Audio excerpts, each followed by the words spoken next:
Guys, this is me Jewel. Welcome back to my YouTube channel. നിങ്ങൾ ആദ്യമായിട്ടാണ് ഈ channel കാണുന്നെങ്കിൽ സബ്സ്ക്രൈബ് ചെയ്യുക. ഈ ചാനൽ നിങ്ങൾക്ക് ഇഷ്ടപ്പെടുവാണെങ്കിൽ ലൈക്ക് ചെയ്യുക, കമന്റ് ചെയ്യുക. അപ്പൊ ഞാൻ പറയുന്ന വിഷയം എന്ന് വെച്ച് കഴിഞ്ഞാൽ നമ്മൾ എപ്പോഴും എന്ത് കാര്യത്തിലും ഹാപ്പി ആയിട്ടിരിക്കാം. കുഞ്ഞു കാര്യമാണോ അതിപ്പോലും ഹാപ്പി ആയിട്ടിരിക്കുക. ഞാൻ നിങ്ങൾക്കൊരു കഥ പറഞ്ഞേ. ഒരിടത്ത് ഒരു മുത്തശ്ശി ഉണ്ടായിരുന്നു. ആ മുത്തശ്ശിക്ക് എപ്പോഴും ചായ കുടിക്കാൻ ഭയങ്കര ഇഷ്ടമായിരുന്നു. കസേരയിൽ ചായ കുടിക്കുക, തീ കാഞ്ഞുകൊണ്ട്. ഇതായിരുന്നു ഏറ്റവും ഇഷ്ടമുള്ള ഒരു കാര്യം. അങ്ങനെ ഇരിക്കുന്ന സമയത്ത് കാട്ടില് വിറക് പെറുക്കാനായിട്ട് പോവുകയുണ്ടായി. അങ്ങനെ പോയ സമയത്ത് ആ മുത്തശ്ശിക്ക് ഒരു നിധി കിട്ടി. ആ നിധി എന്ന് പറഞ്ഞു കഴിഞ്ഞാൽ ആ മുത്തശ്ശി ഏറ്റവും ആഗ്രഹിച്ച ഒന്നായിരുന്നു. കുറെ സ്വർണ്ണ ഭണ്ഡാരങ്ങളും കുറച്ച് കാര്യങ്ങളും ആയിരുന്നു. അത് കിട്ടിക്കഴിഞ്ഞ് കുറെ നേരത്തിന് ആ മുത്തശ്ശി അതിനകത്ത് കുറച്ച് എടുത്തോണ്ട് വീട്ടിലോട്ട് പോകാൻ തുടങ്ങി കുറച്ച് പകുതി ആയപ്പോഴത്തേക്കും അത് ആരോ കൊണ്ടുപോയി. അതാരോ വന്ന് എടുത്തോണ്ട് പോയി.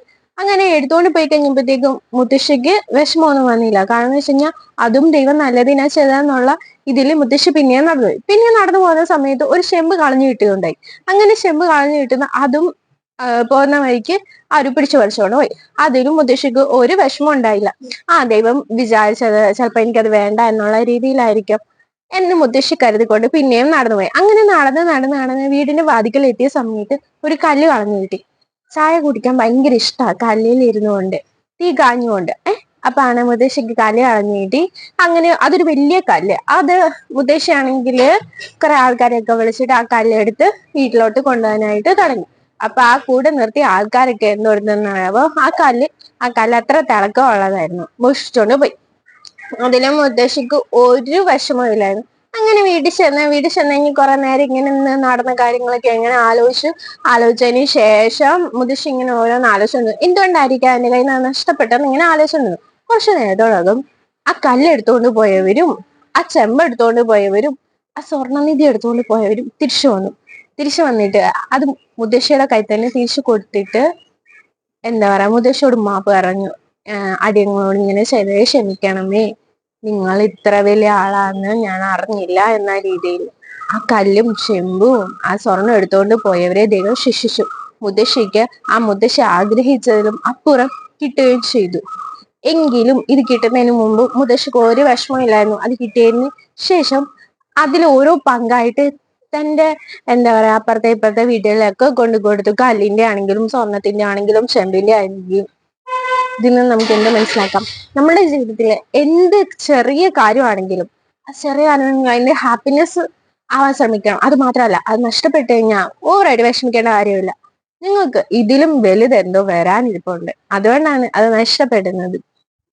വിശുദ്ധ വേദപുസ്തകത്തിൽ നോക്കുകയാണെങ്കിൽ ദൈവത്തിൽ വിശ്വാസക്കാരായിട്ടുള്ള ഇയ്യോബിനെ കാണാൻ സാധിക്കും. ഇയ്യോബിന്റെ മക്കളെയും ഇയ്യോബിന്റെ ബിസിനസ്സും ഇയ്യോബിന്റെ പശുക്കുട്ടിയും എല്ലാം ദൈവം ഒറ്റ നിമിഷം കൊണ്ട് എടുത്തോണ്ട് പോയി. എങ്കിലും ഇയ്യോബ് ദൈവത്തെ തള്ളി പറഞ്ഞില്ല.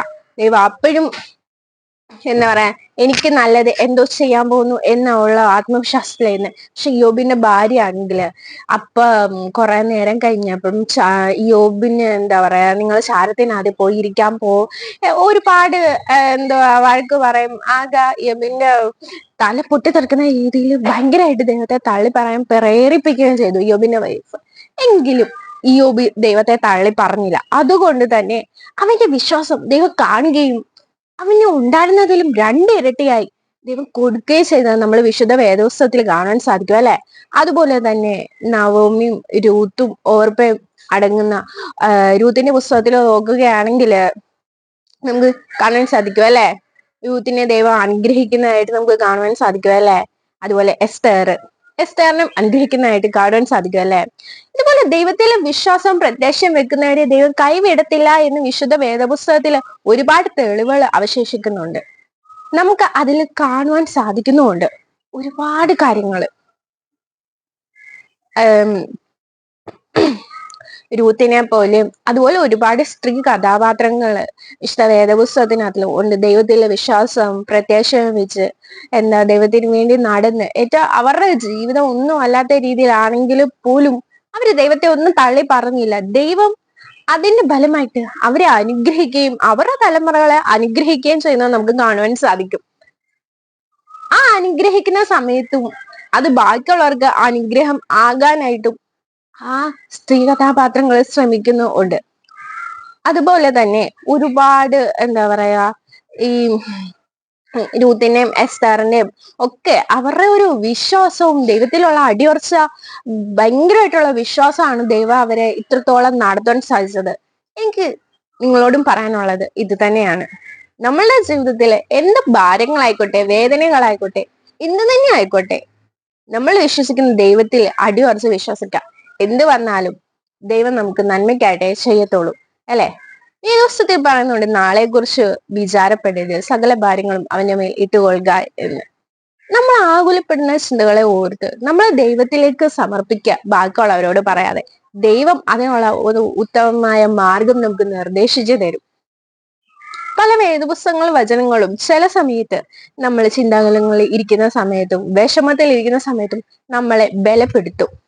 സങ്കീർത്തനം 23-ാം അധ്യായത്തിൽ പറയുന്ന പോലെ, യഹോവ എന്റെ ഇടയാവുന്നു, എനിക്ക് മുട്ടുണ്ടാകുകയില്ല. അതിനർത്ഥം എന്താണ്? എനിക്കൊരു ബുദ്ധിമുട്ടും ഉണ്ടാകുകയില്ല. എന്നെ ഒരു നല്ല ഇടയനാണ് യഹോവ. അതെ, നമ്മൾ ഇത്രത്തോളം നടത്തുന്നില്ലയോ? പച്ചയായ പുൽപ്പുറങ്ങളിലൂടെയും നമ്മൾ ഇതുവഴിയൊക്കെ പോകുന്ന എന്തൊക്കെ അപകടങ്ങൾ നമ്മളെ കാത്തിരിക്കുന്നുണ്ട്, അല്ലെ? അതിൽ നിന്നെല്ലാം നമ്മളെ സംരക്ഷിച്ചുകൊണ്ട് ഇത്രത്തോളം നമ്മളെ നടത്തുന്നില്ലയോ? അപ്പൊ അതിലും നമ്മൾ അനുഗ്രഹമുള്ളവരല്ലയോ? അത് നമ്മൾ ഏറ്റവും ബ്ലെസ്ഡ് ആയിട്ടുള്ളവരല്ലയോ? ഇതുപോലും കഴിയാത്ത, എന്താ പറയാ, തല വലുതായവരും കൈ കാലുകളുടെ പ്രശ്നം മൂലം ഒരുപാട് സങ്കടങ്ങൾ അനുഭവിക്കുന്നവരും സംസാരിക്കാൻ പറ്റാത്തവരും, അങ്ങനെ എത്രയോ പേര് ഭയങ്കരമായിട്ട് കഷ്ടപ്പെടുന്നു. അതിന്റെ നടുവിലും നിങ്ങളെ ദൈവം ഇത്രത്തോളം നടത്തുന്നുണ്ടെങ്കിൽ നമ്മൾ എത്രയും അനുഗ്രഹിക്കപ്പെട്ടവരാണ് നമ്മൾ തിരിച്ചറിയണം.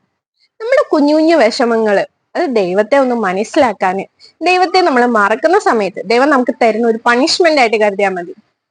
എല്ലാം ചെയ്യുന്നത് ദൈവം നന്മയ്ക്കായിട്ട് തന്നെയാണ്.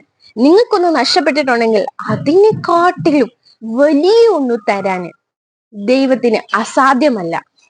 ദൈവം വിചാരിച്ചാൽ നടക്കുന്ന കാര്യം എന്താ പറയാ, ദൈവം വിചാരിച്ചു കഴിഞ്ഞാൽ എന്തൊക്കെ നിങ്ങൾ നടക്കും. നിങ്ങളെ ജീവിതത്തിൽ അത്ഭുതങ്ങൾ സംഭവിക്കാൻ ദൈവത്തിന് സാധിക്കും. അപ്പൊ ദൈവത്തിൽ വിശ്വാസം പ്രത്യാശയും വെക്കുക. നമ്മളുടെ ജീവിതത്തിൽ സന്തോഷം മാത്രം വേണമെന്ന് പറഞ്ഞാൽ നടക്കുന്ന കാര്യമല്ല. സന്തോഷവും സങ്കടങ്ങളും അടങ്ങുന്നതാണ് നമ്മളുടെ എല്ലാം ജീവിതം. ആ സങ്കടത്തിന്റെ നടുവിലും നമ്മൾ സന്തോഷിക്കാനായിട്ട് ഇരിക്കാൻ പഠിക്കണമെന്നുണ്ടെങ്കിൽ കുറെ ദുഃഖങ്ങളൊക്കെ നമ്മൾ അനുഭവിക്കേണ്ടി വരും. ആ ദുഃഖങ്ങളൊക്കെ അനുഭവിച്ച് നമ്മുടെ ഹൃദയം കല്ലാവുന്ന സമയത്ത് ദൈവം എന്താ പറയാ, നമുക്ക് സന്തോഷങ്ങളെ കൊണ്ടുതരും. ആ സമയത്ത് ഇടയ്ക്ക് സങ്കടം വന്നാലും നമ്മൾ പതറത്തില്ല. അതിനാണ് ഇടയ്ക്കെങ്കിലും നമ്മളുടെ ജീവിതത്തില് സങ്കടങ്ങൾ കൊണ്ടുതരുന്നത്. എല്ലാവരും ഹാപ്പി ആയിട്ടിരിക്കുക.